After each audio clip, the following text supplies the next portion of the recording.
Magandang umaga. Magandang umaga mga karils. Andito naman ako sa vlog ko. Nagbisita rin ako sa baka ko. Baka namin. Andito na sa hayop. Ililipat ko sila sa maraming damo. At sa ang kalabaw ko naman, pasisilungan ko na walang init, kasi yung kabaw kasi kapag mainit sila ay mamamatay. Yung baka hindi sila mamamatay kasi yung katawan nila hindi mainitan sila sa init na silaw ng araw. Andito yung isang baka namin, may anak na. Ang isa malapit na ding mga anak.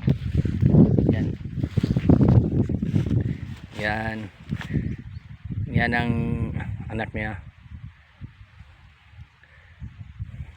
At puntahan na din natin yung isang baka ko, yung baka namin, yun si Ugis.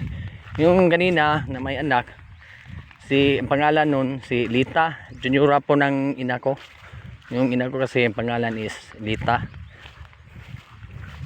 Yung brown na may anak juniora yun ng ina, ang pangalan si Lita.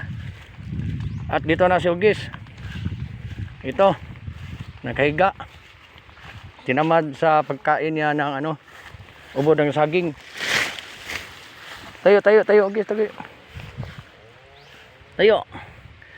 Ito tumingin sa iyo ni mga viewers ko, mga followers ko. Bro. Yan si Ugis, tinamad sa sa pagtayo dahil sa pagkain niya ng puno ng saging. Kahit mainit yan, baliwala sa kanila yan kapag baka. Ito si kalabaw na itim, kalabaw yan. So hilong na, nainitan.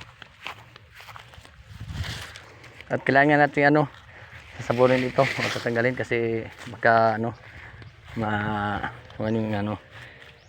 hugot nila yung pisi. Yan si Ugis. Bye Ugis, uwi na ako. Kain ka dyan. Grabing busog ni Ugis, sa grasya ng Panginoon.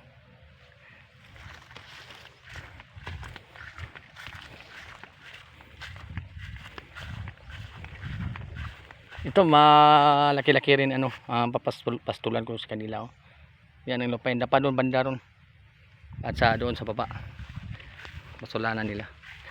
Hindi na ako kumukuha para pagkain ganyan kasi marami yung damuhan dito na bakanting lupain na hindi na araro ba, hindi na taniman. Hello Lita. Yan ang bibi niya. Sa ilalim. Dididiyan mamaya.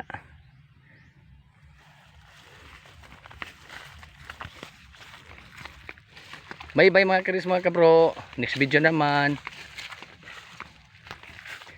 Thank you for watching.